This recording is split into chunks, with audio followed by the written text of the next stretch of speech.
no sé si recordáis que yo empecé una serie hace ya meses, porque creo que ya hace bastantes semanas que no predico, y entonces aún no he podido concluir la serie. Hoy la voy a concluir.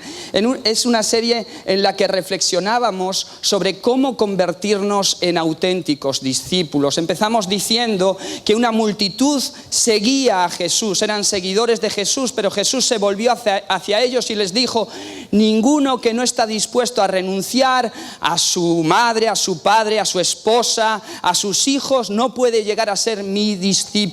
Empezamos hablando de que Jesús no quiere tenernos como sencillamente seguidores, sino que quiere hacernos llegar a ser discípulos. Y en la primera ocasión hablamos acerca de que para ser verdaderos discípulos tenemos que, en primer lugar, convertirnos al Señor, rendirle nuestra vida, ¿verdad?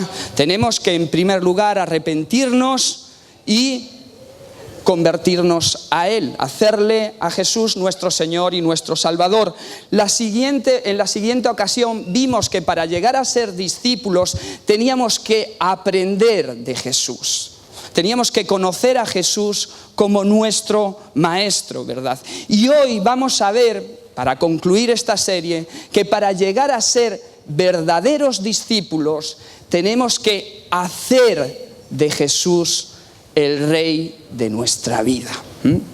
La Gran Comisión dice, por tanto, id y hacer discípulos, bautizándoles en el nombre del Padre, del Hijo y del Espíritu Santo. El bautismo simboliza nuestra conversión. Así que lo primero, para ser discípulos tenemos que convertirnos, arrepintiéndonos y creyendo en Jesús. Pero la Gran Comisión no termina ahí, dice: y enseñándoles. Y la palabra discípulo significa alumno. Así que para ser verdaderos discípulos tenemos que aprender de Jesús, que es el maestro por excelencia. Pero el texto dice: enseñándoles todas estas cosas que yo os he mandado.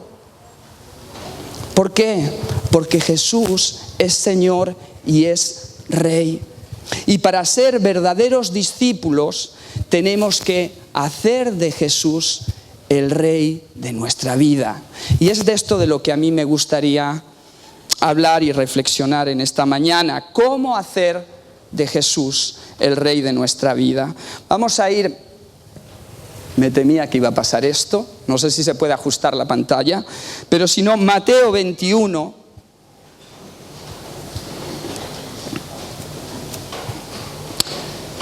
Mateo 21, del 1 al 11. Dice así la palabra del Señor: cerca ya de Jerusalén, al llegar a Betfagé, junto al monte de los Olivos, Jesús envió a 2 de sus discípulos con este encargo: id a la aldea que está ahí enfrente, y enseguida encontraréis una borrica atada y a su lado un burrito. Desatadlos y traédmelos, y si alguien os pregunta algo, decidle que el Señor los necesita y enseguida los devolverá. Esto sucedió en cumplimiento de lo dicho por el profeta: decid a Jerusalén, la ciudad de Sión, mira, tu rey viene a ti lleno de humildad, montado en un asno, en un pollino, hijo de un animal de carga. Los discípulos fueron e hicieron lo que Jesús les había mandado. Le llevaron la borrica y el pollino, pusieron sobre ellos sus mantos y Jesús montó encima. Un gran gentío alfombraba con sus mantos el camino, mientras otros cortaban ramas de los árboles y las tendían al paso de Jesús. Y los que iban delante y los que iban detrás gritaban: ¡viva el Hijo de David! ¡Bendito el que viene en el nombre del Señor! ¡Gloria al Dios Altísimo! Cuando Jesús entró en Jerusalén hubo una gran agitación en la ciudad. Unos a otros se preguntaban: ¿quién es este? Y la gente decía: este es el profeta Jesús, el de Nazaret de Galilea. Bien, esto se conoce como el Día de la Palma, ¿verdad? Jesús viene caminando. Ya en los anteriores mensajes hemos tratado textos en los que Jesús aparece caminando hacia Jerusalén. Y él va caminando, pero ahora llega a las puertas de Jerusalén. Y antes de entrar Él hace algo que nos sorprende, ¿verdad? Viene caminando, lleva días caminando, dirigiéndose a Jerusalén, y ahora por fin, cuando está a la puerta a punto de entrar, Él se para y dice: estoy cansado, ya no puedo más, necesito un burrito. ¿Será eso? No, yo creo que no.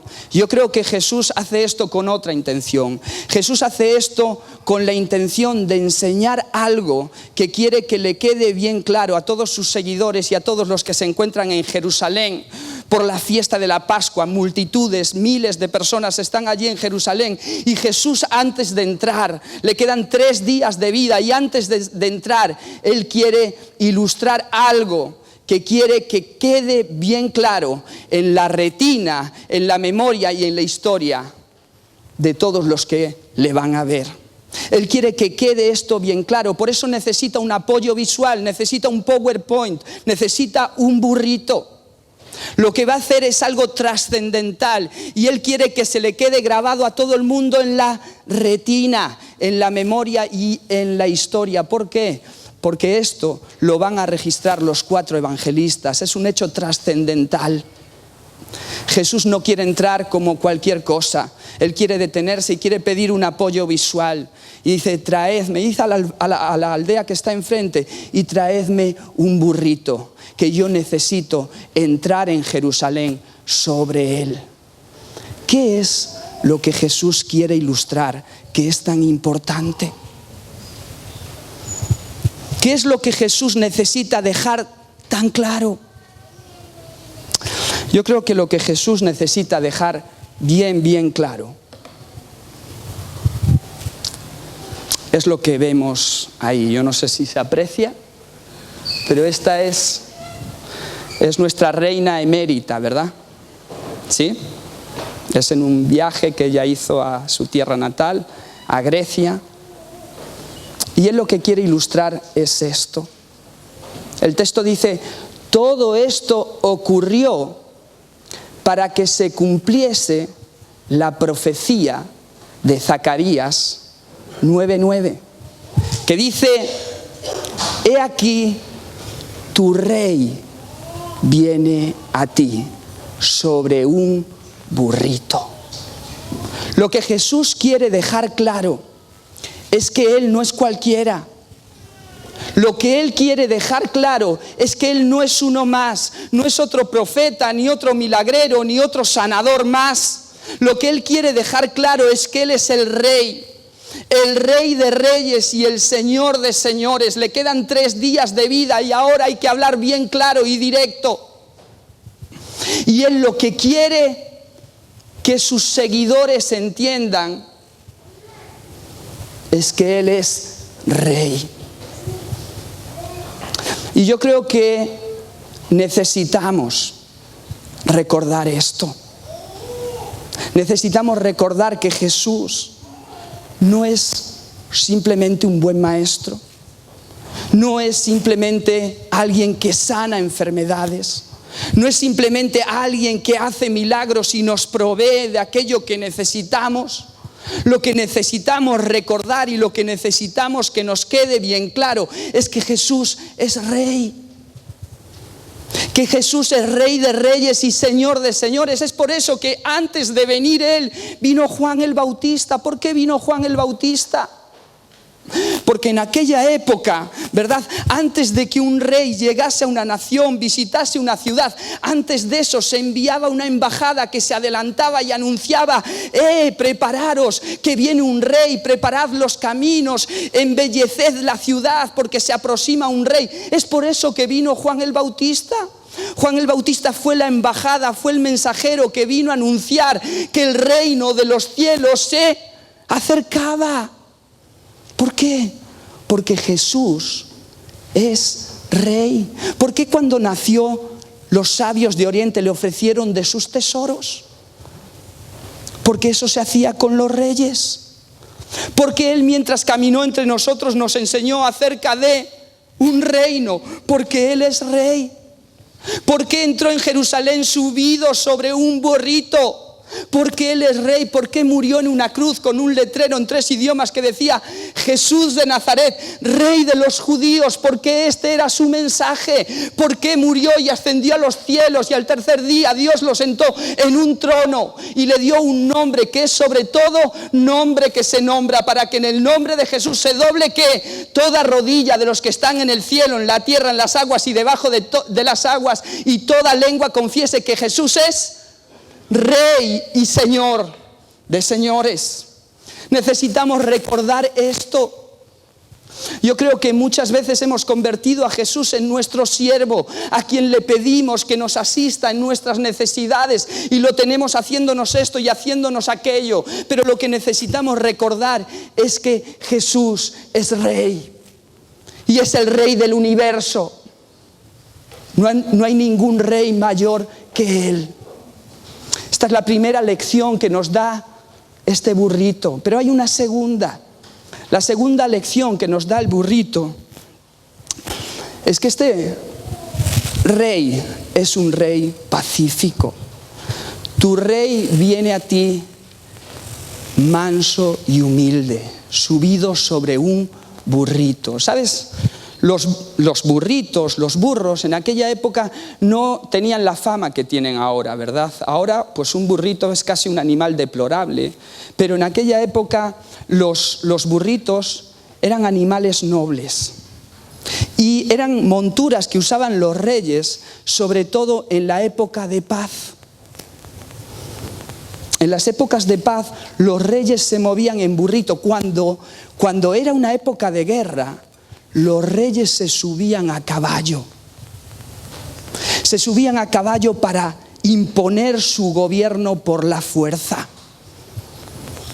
Pero cuando era una época de paz, ellos se movían en burritos. Y lo que nos enseña este burrito es que este reino de Jesús es un reino pacífico, que no se impone por la fuerza, sino que se ofrece para que nosotros voluntariamente lo reconozcamos y nos rindamos a Él. ¿Sabes que Jesús vendrá? Dice Apocalipsis 9, que Él vendrá juntamente con sus ángeles sobre un caballo blanco. Y entonces en ese momento, cuando Él venga, entonces Él vencerá a todos sus enemigos y todos obligatoriamente se rendirán a Él y doblarán su rodilla y le confesarán como Rey de sus vidas. Pero hasta ese momento Él es el Rey pacífico que viene sobre un burrito, que no viene para imponerse por la fuerza, sino que viene para ofrecerse a quien quiera recibirle voluntariamente. ¿Sabes? Cuando Jesús entró en Nazaret y fue a la sinagoga, es curioso porque le dieron el libro de Isaías para que él lo leyera, ¿verdad? Y cuando él buscó allí en la sinagoga, en el libro de Isaías, buscó qué leer, localizó el texto de Isaías 61. En aquella época no estaba dividido ni en capítulos ni en versículos, pero él buscó y encontró el texto de Isaías 61 que dice: el Espíritu del Señor Omnipotente está sobre mí, por cuanto me ha ungido para anunciar buenas nuevas a los pobres, me ha enviado a sanar los corazones heridos, a proclamar liberación de los cautivos y libertad a los prisioneros, a pregonar el año del favor. Y Jesús se queda ahí, pero si tú vas a Isaías, el texto no termina ahí. El texto sigue diciendo: a pregonar el año del favor del Señor y el día de la venganza de nuestro Dios. Pero Jesús no dice eso. Jesús no dice que vino a pregonar el día de la venganza de nuestro Dios. No dice eso. ¿Por qué? Porque eso vendrá, ese día del Señor vendrá. Pero mientras Él estuvo aquí y entró en Jerusalén, lo que hizo fue inaugurar el año del favor de Dios, inaugurar el tiempo de la gracia y de la misericordia de Dios. Esto fue lo que hizo Jesús cuando entró en Jerusalén, inaugurar ese tiempo de gracia, donde Él es un Rey pacífico que se ofrece a todo el que le quiera recibir. en el futuro, no sé si lejano o cercano, cada uno saque sus hipótesis, en el futuro Él volverá con sus ángeles y a caballo. Pero hasta ese momento Él entró como un rey pacífico para ofrecer su reinado a todo aquel que le quiera recibir. Esta es la segunda lección. Él es rey y es un rey pacífico. Pero hay una lección extra que es la que yo quiero destacar y en la que yo me quiero centrar. ¿Cómo hacemos a Jesús rey de nuestras vidas? Fíjate, yo creo que si alguien en este pasaje ilustra lo que es hacer a Jesús rey, no son los que cantan, no son los que tienden sus mantos, sino que es el burrito. El burrito es el que mejor ilustra lo que significa hacer a Jesús el Señor de nuestras vidas.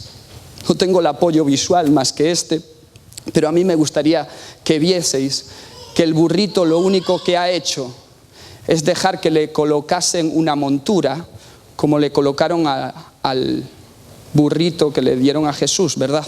Todos pusieron sobre el burrito los mantos y sobre el burrito, sobre el centro del burrito, se sentó Jesús. Sobre el centro de la vida del burrito se sentó Jesús. Y déjame decirte que para hacer a Jesús rey de nuestras vidas, tenemos que sentarle a Él en el centro de nuestro corazón. Para que Jesús sea el Señor de nuestra vida, Él tiene que sentarse en el centro de nuestro corazón. Y cuando Jesús se sienta en el centro de nuestro corazón, a eso se le llama adoración. Apúntalo bien esto. Cuando Jesús está en el centro de nuestra vida, a eso se le llama adoración. La adoración no tiene que ver con cantar, no tiene que ver con levantar nuestras manos, no tiene que ver con cerrar los ojos, no tiene que ver con arrodillarnos, no tiene que ver con gestos externos. La adoración tiene que ver con que Jesús sea el centro de nuestras vidas. Ocupe el centro de nuestras vidas. Isaías dijo: este pueblo de labios me adora, pero su corazón está lejos de mí. La verdadera adoración tiene que ver con el lugar que ocupa Jesús en tu corazón. Eso es la verdadera adoración. Cuando Jesús ocupa el centro de tu corazón, a eso se le llama adoración. Cuando lo que ocupa el centro de tu corazón no es Jesús, es otra persona, otra cosa, a eso se le llama idolatría. ¿Sí? Y sabes, el primer mandamiento nos prohíbe, ¿qué? La idolatría. Dice: no tendrás dioses ajenos fuera de mí. El primer mandamiento nos prohíbe idolatrar a algo o a alguien. Y Jesús lo remarcó, lo enfatizó y le dijo al diablo: al Señor adorarás y a Él solo servirás. Dios prohíbe la idolatría.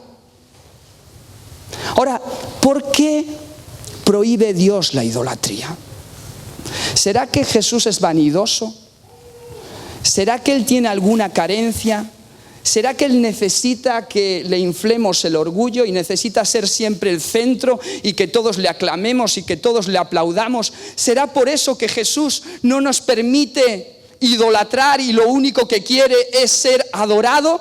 Porque necesita inflarse de vanidad. ¿Será por eso? Yo creo que no. Yo creo que todos los mandamientos del Señor tienen como fin bendecir nuestra vida y que nos vaya bien. Y que cuando Dios nos prohíbe la idolatría es porque Él sabe que idolatrar nos va a dejar frustrados, nos va a defraudar y nos va a dejar una sensación agria en nuestra boca. Y por eso Él nos prohíbe la idolatría. Fijaros lo que dice Pablo hablando acerca de los ídolos.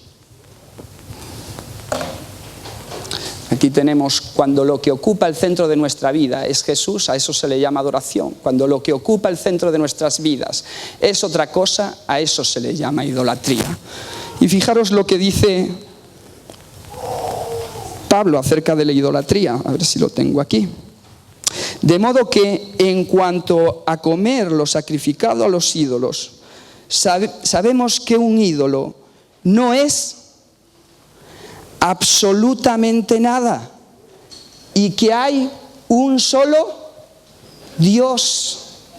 Pablo dice que los ídolos no son absolutamente nada, que los ídolos son ciencia ficción, que los ídolos son fantasías, que los ídolos no valen de nada, son idealizaciones que no tienen poder para darnos nada. Le está hablando a una sociedad completamente pagana, idolátrica, que tiene dioses para todo. Tiene dioses para la guerra, tiene dioses para la belleza, tiene dioses para que les vaya bien en el hogar, tienen dioses para el sexo, tienen dioses para el amor, tienen dioses para el cultivo, y a todos estos dioses ellos les oran, a todos estos dioses ellos les adoran, a todos estos dioses ellos les ofrecen.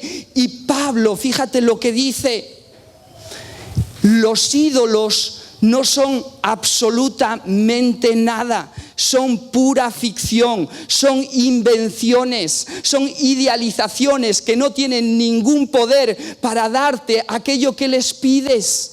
Por eso siempre te dejan defraudado, por eso siempre te dejan incompleto, por eso siempre te dejan esperando, porque ellos no tienen nada para darte, porque son pura ficción. Y aquello de adorarles, y aquello de sacrificarles, y aquello de orarles, no vale para nada. Es perder el tiempo. ¿Sí? Es perder el tiempo y es quedar defraudados constantemente, porque ellos no tienen nada, no tienen ningún poder. Ahora, ¿esto de la idolatría será algo del pasado? ¿Será algo de los pueblos tribales? ¿O en la actualidad nosotros también tenemos ídolos? ¿Qué pensáis?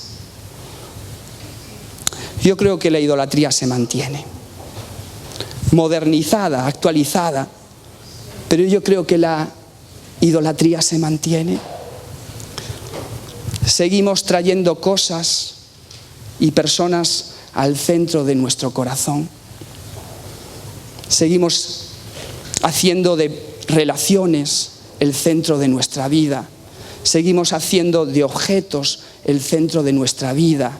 Seguimos haciendo de el placer, de la fama, de la popularidad, de las carreras, de los títulos y del estatus el centro de nuestra vida. Y de esa manera nos convertimos en idólatras. ¿Y sabes lo que dice Pablo? Que los ídolos no son absolutamente nada. Son objetos idealizados que no tienen poder para darte eso que tú esperas de ellos. Cuando tú haces de una relación el centro de tu vida, la idolatras, la idealizas y esperas que ella te dé algo que no puede darte, que te va a dejar constantemente insatisfecho, incompleto. Los ídolos no son absolutamente nada. Dime una cosa: si tú intentas llenar tu vida con nada, ¿qué obtienes? Vacío. Vacío. Y es por eso que constantemente tratamos de llenar nuestra vida, ¿verdad?, con cosas o con relaciones. El soltero trata de llenar su vida y trata de ser feliz con una novia. Y cuando por fin la consigue, necesita llenar su vida con casarse con esa novia. Cuando se casa con esa novia, trata de llenar su vida teniendo hijos. Cuando tiene hijos, trata de llenar su vida divorciándose y volviendo a la soltería. Y así suma y sigue. Hay gente que trata de llenar su vida teniendo una buena figura y se van al gimnasio, ¿verdad? Y se matan ahí por sacar músculos por todas partes, y tú los ves y dices, y parecen el muñeco de Michelin, pero no les llega. Tratan de saciar su vida con más y con más, y con cosméticos y con cirugía estética, y más para aquí y más para allá, y nada de eso termina de llenarles. Porque cuando eso está en el centro de tu vida, le atribuyes un poder que no tiene y esperas que te dé algo que no te puede dar. Es por eso, ¿verdad?, que buscamos estatus y popularidad y nos pasamos el día adorando nuestras redes sociales.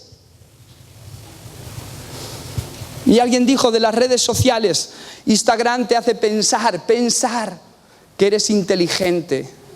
Facebook te hace pensar que tienes amigos. Instagram te hace pensar que eres fotógrafo. Pero ten en cuenta que ninguna de esas cosas, y nosotros estamos ahí constantemente sedientos de que en nuestros perfiles aparezca un nuevo like, y sedientos. No nos llegan con los 50, no nos llegan con los 100, no nos llegan con los 150, porque cuando hemos convertido la popularidad en el centro de nuestra vida, estamos condenados a vivir frustrados. Y es por eso que Jesús no quiere que tengamos ídolos. Porque los ídolos nos condenan al fracaso, a la frustración, al vacío. Esto fue lo que experimentó Salomón, ¿verdad? Salomón dijo: no hay nada nuevo debajo del sol. Hace 3000 años ya experimentó todas estas cosas, y dice que él puso en el centro de su vida adquirir conocimiento, y trató de adquirir todo el conocimiento que pudo, y después de adquirir todo ese conocimiento se encontró que aquello era vanidad, y entonces decidió poner en el centro de su vida la búsqueda del placer, y trató de darse a todos los placeres habidos y por haber, y después de tener todo eso dijo que aquello era vanidad, y entonces decidió dedicar su vida a la obtención de riquezas, y obtuvo todas las riquezas que pudo y muchas más, y cuando terminó de obtener riquezas se encontró que aquello tampoco le saciaba. ¿Y sabéis cuál fue la expresión que utilizó Salomón para referirse a todas estas experiencias? Él dice: más vale poco con tranquilidad que mucho con fatiga, corriendo tras el viento. ¿Sabéis cómo ilustra toda esta experiencia de poner diferentes cosas en el centro de su vida? Lo ilustra diciendo: eso es correr tras el viento. Tener ídolos en nuestra vida es correr tras el viento. ¿Qué pasa si corres tras el viento? Qué absurdo, ¿verdad? Qué absurdo vivir corriendo tras el viento. Siempre te vas a quedar frustrado. Siempre te vas a quedar insatisfecho. ¿Esto qué es? Las campanas para que termine. Siempre te vas a quedar incompleto. Tener en el centro de nuestra vida cualquier cosa que no sea Jesús es idolatría. Y la idolatría siempre nos dejará insatisfechos. ¿Sabes? El antídoto a la idolatría es la verdadera adoración. El hombre es adorador. Los antropólogos dicen que los hombres buscamos siempre algo o a alguien que adorar. El hombre necesita adorar a algo. Cuando no adoramos a Jesús, buscaremos un ídolo al que adorar. El antídoto a la idolatría es la verdadera adoración. Y yo te quiero terminar compartiéndote uno de esos pasajes que yo creo que son los pasajes que nos dejan una sensación más agria en el cuerpo. Es uno de esos pasajes que no terminamos de comprender, que no terminamos de entender. Y que yo creo que a la luz de lo que hemos dicho ahora, se nos va a hacer mucho más comprensible. Fíjate, es un pasaje de pura adoración. Es un pasaje que nos describe lo que es la verdadera adoración, la adoración más pura. Este pasaje lo encontramos en Génesis, lo puedes seguir en la pantalla, pero simplemente déjame decirte y ponerte en contexto. Dios llamó a Abraham, ¿verdad? Dios le dijo a Abraham: Abraham, sal de tu tierra y de tu parentela y yo te bendeciré. Te bendeciré ampliamente y te daré descendencia. Y Abraham decidió obedecer a Dios y salió en obediencia a Dios sin saber a dónde iba. Y pasaron los años y Dios lo bendijo abundantemente, pero no le dio hijo. Se tardaba en darle un hijo y lo único que hizo esta demora fue aumentar el deseo de Abraham por tener un hijo. Abraham llegó un momento que estaba tan deseoso de tener un hijo que le dijo a Dios: ¿para qué me das tantas riquezas si no tengo un hijo a quien legarlas? Y por fin, cuando tenía 100 años, Dios le dio un hijo a Abraham. Ese hijo que él tanto había esperado, ese hijo que él tanto había anhelado, ¿verdad? ¿Sabes? A ese hijo Abraham le puso de nombre: Dios me ha hecho reír. Le puso Isaac. Le puso: Dios me ha alegrado. Y empezó a cuidar de aquel niño con toda su ilusión. Y fueron pasando los años. Y los ojos de Abraham no se desviaban de su hijo Isaac. Y yo creo que poco a poco, ese Isaac, que significa Dios me ha hecho reír o Dios me ha alegrado, se fue convirtiendo en simplemente mi alegría. Muy sutilmente, este hijo que Dios le dio se empezó a trasladar hacia el centro de su vida. Abraham lo empezó a convertir en el motivo de su vida, en el centro de su vida, en su única alegría. Y Dios tuvo que venir a Abraham y tuvo que decirle a Abraham, fíjate lo que le dice.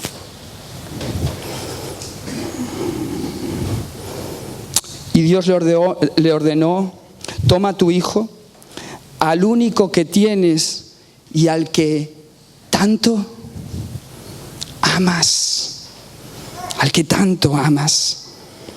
y ve a la región de Moriah, y una vez allí, ofrécelo como holocausto en el monte que yo te indicaré. Abraham se levantó de madrugada, ensilló su asno, también cortó la leña para el holocausto, y junto con 2 de sus criados y su hijo Isaac, se encaminó hacia el lugar que Dios le había indicado. Al tercer día Abraham alzó los ojos y a lo lejos vio el lugar. Entonces le dijo a sus criados: quédense aquí con el asno. El muchacho y yo seguiremos para adorar a Dios y luego regresaremos a vosotros. Esto es una historia de adoración, de la más pura adoración. Pero Dios tuvo que venir a su siervo Abraham y le tuvo que decir: Abraham, mira bien lo que estás haciendo. Mira cómo se está trasladando ese hijo que yo te di. Mira cómo se está trasladando hacia el centro de tu vida, Abraham. Si lo pones en el centro de tu vida, lo vas a convertir en un ídolo. Y si lo conviertes en un ídolo, lo vas a estropear, Abraham. Abraham, si conviertes a tu hijo Isaac, eso que yo te di, en tu ídolo, vas a vivir frustrado, porque Él no te va a poder dar lo que tú necesitas. Él te va a dejar incompleto. Él te va a dejar insatisfecho. ¿Sabes? Esta historia es una historia que tú y yo protagonizamos en muchas ocasiones. Nayari lo comentaba. Ella decía que muchas veces, muy sutilmente, a lo largo de nuestro caminar hacemos que diferentes cosas, incluso cosas buenas que Dios nos ha dado para alegrarnos la vida, tomen el lugar que solo le corresponde a Dios? ¿Sabes?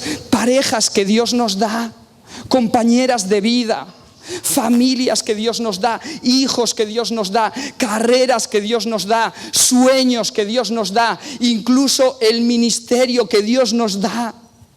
En ocasiones centramos tanto nuestra atención y nuestros ojos en ello que lo empezamos a desplazar y lo pasamos al centro de nuestra vida y lo convertimos en un ídolo. Y cuando lo convertimos en un ídolo, lo estropeamos. Cuando lo convertimos en un ídolo, lo estropeamos. Y dejamos de disfrutarlo. Y empezamos a idealizarlo. Y empezamos a esperar que eso que Dios nos dio complete nuestras vidas. Y no lo puede hacer. Porque solo Dios tiene el poder para completarnos.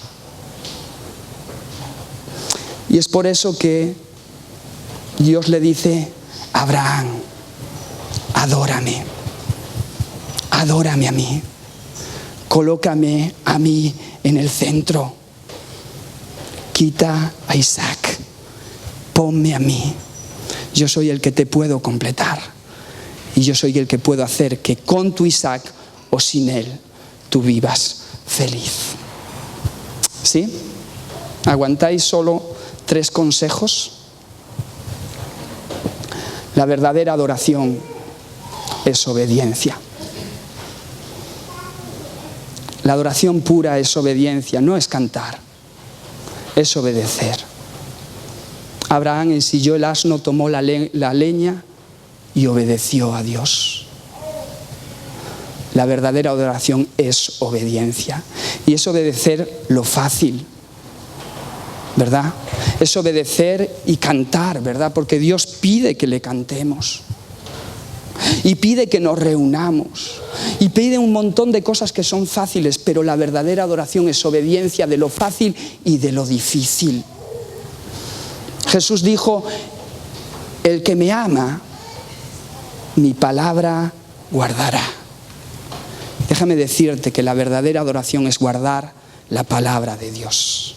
Es obedecer la palabra de Dios. Y déjame poner un punto: nosotros no obedecemos por obligación. Nosotros obedecemos por devoción. Obedecemos porque le amamos. Obedecemos porque Él nos amó primero. Con ese amor nos sedujo. Y por amor ahora nosotros le obedecemos y le servimos. La verdadera adoración es obediencia. La verdadera adoración es confianza. Abraham dijo: iremos y volveremos. La adoración no es resignación amarga, ¿verdad? La adoración es vivir confiando en el Señor, aún en los momentos difíciles, aún en los momentos duros. Aún en esos momentos tenemos que confiar que Dios es Dios todopoderoso y que Él, que está permitiendo que pasemos por la estrechez o por la prueba, nos sacará de ella fortalecidos y mejorados. Por eso Pablo dijo: a los que aman a Dios, todas las cosas les ayudan a bien. La verdadera adoración es confiar en medio de la tormenta. Dice Hebreos: en realidad, sin fe es imposible agradar a Dios, ya que cualquiera que se acerca a Dios tiene que creer que Él existe y que recompensa a quienes le buscan.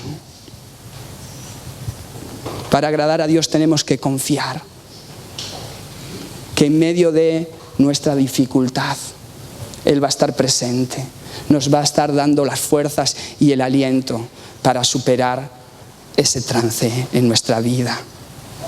Hay que pasarlos.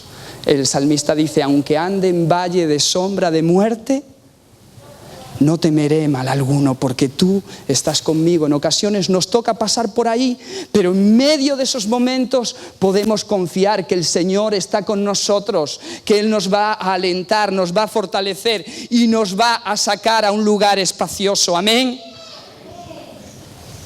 Y por último, la verdadera adoración es entrega, es rendición, es sacrificio. ¿Sabes? Todos conocemos la historia y pensamos que fue fácil para Abraham levantar el cuchillo. Yo creo que no fue fácil, pero por lo menos parece que él no lo bajó. Pero ¿sabes? No fue así. Aunque él no bajó el cuchillo físicamente, en su corazón sí que lo había bajado. En su corazón él sí que había bajado el cuchillo y sí había sacrificado a su Isaac. Él sí que hizo la entrega completa y por eso ya el Señor le dijo: ya está, Abraham, no sigas. Ya has adorado, ya has desplazado a Isaac, ya lo has quitado del centro de tu vida y ya me has puesto a mí. Ya llega, Abraham. Ya llega. Ya has adorado. Ya me has puesto a mí en el centro de tu vida. Ahora ya puedes disfrutar de eso que yo te he dado. La verdadera adoración tiene que ver con una entrega voluntaria, con una entrega espontánea y con una rendición total y absoluta. Leíamos en el partimiento del pan: por lo tanto, hermanos, tomando en cuenta las misericordias de Dios, os ruego que voluntariamente cada uno de vosotros en adoración espiritual ofrezca su cuerpo como sacrificio vivo, santo y agradable a Dios. La adoración verdadera, la adoración espiritual, es renunciar a cualquier cosa que en nuestra vida esté ocupando el lugar que solo le corresponde a Dios. Fijaros lo que dice este autor, Tim Keller. Os recomiendo sus libros. Dice: para que un elemento presente en nuestras vidas sea seguro, tiene que haber dejado de ser un ídolo. Esto solo puede suceder cuando estamos realmente dispuestos a vivir sin ello, cuando decimos desde el corazón: como tengo a Dios, puedo vivir sin ti. Para que cualquier cosa presente en nuestra vida pueda ser enriquecedora y productiva, no puede estar en el centro de nuestro corazón. Tenemos que estar dispuestos a prescindir de ello, porque tenemos en el centro a Dios y con eso nos es más que suficiente. Amén. Jesús dijo: el que no esté dispuesto a renunciar al amor a su padre, a su madre, a su mujer, a sus hijos, porque nuestra familia muchas veces es nuestro ídolo, nuestras relaciones muchas veces es nuestro ídolo. Y él dijo: el que no esté dispuesto a renunciar a todo eso no puede ser un auténtico discípulo. Y continuó y dijo: y el que no esté dispuesto a renunciar a su propia vida. Vamos a pasar un momento, el grupo de alabanza, cantamos una última canción, pero me gustaría que escuchases esto. Jesús dijo: el que no esté dispuesto a renunciar a su propia vida. ¿Por qué? Porque muchas veces el ídolo somos nosotros mismos. Porque muchas veces el ídolo es nuestro propio ego. Porque muchas veces el ídolo es nuestro propio yo, es nuestro orgullo, es el hedonismo y es la búsqueda de placer. Es la popularidad, es la fama, es la búsqueda de estatus. Y Jesús dijo: el que no esté dispuesto a renunciar a sí mismo no puede ser mi discípulo. Y continúa y dice, y el que no esté dispuesto a renunciar a cualquier cosa. ¿Por qué? Porque muchas veces son las cosas lo que ponemos en el centro de nuestras vidas. Las cosas materiales, el dinero, la riqueza. Y el que no esté dispuesto a renunciar a todo eso, a dejarlo en un segundo plano, a sacrificarlo, no puede ser mi discípulo. Pero déjame decirte una cosa. Jesús no lo dice porque Él te necesite adorándole. Él no te lo dice porque Él necesite que renuncies a todas esas cosas. Él te lo dice porque eres tú el que necesitas renunciar a ellas. Porque si te las quedas, las estropeas. Porque si las conviertes en ídolos, las estropeas. Y no las vas a poder disfrutar. Y no vas a poder sacar de ellas lo que les pides. Porque no tienen ningún poder para dártelo. Solo las puedes disfrutar en la medida que renuncies a ellas por amor a Cristo. Por eso Jesús dijo, el que pierda su vida, la hallará. El que pierda su vida, la hallará. Amén. Yo quiero que inclines tu cabeza por unos momentos.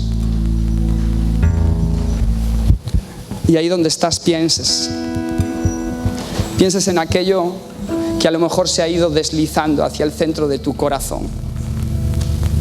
Muy sutilmente ha podido ir pasando de ser aquello con lo que Dios alegraba tu vida y se ha ido convirtiendo en tu alegría, en la fuente exclusiva de tu alegría, aquello que priorizas cada día, aquello en lo que inviertes tu tiempo, aquello en lo que inviertes tu dinero.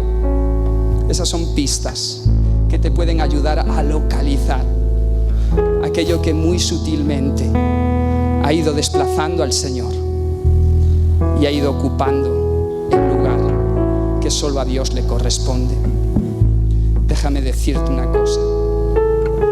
Si no lo sacrificas, lo estropeas. Si no lo sacrificas, no lo vas a poder disfrutar. Jesús le dijo al joven rico, sacrifica lo que hay en el centro de tu vida. Y sabes, el joven rico no lo hizo y se fue triste.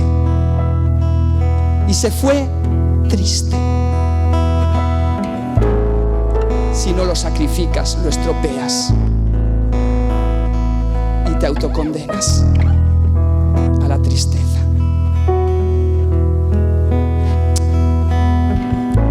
Y yo te quiero animar, desafiar. Si estás sacrificando algo, si estás rindiendo algo, yo te diría, no rindas algo, ríndelo todo. Ríndelo todo. Ríndelo todo y dile a Jesús, a ti te siento hoy en el centro. Es para ti que voy a vivir, entregado a ti, centrado en ti, viviendo para ti, para adorarte, para servirte. Si tú estás rindiendo algo hoy, yo te pido que te pongas de pie. Si lo estás rindiendo todo, ponte de pie. No hay una experiencia más liberadora, no hay una experiencia más consoladora que rendirse completamente en las manos del Señor. Esto te va a traer consuelo. Ponte de pie, no tengas vergüenza, no tengas temor. Ponte de pie.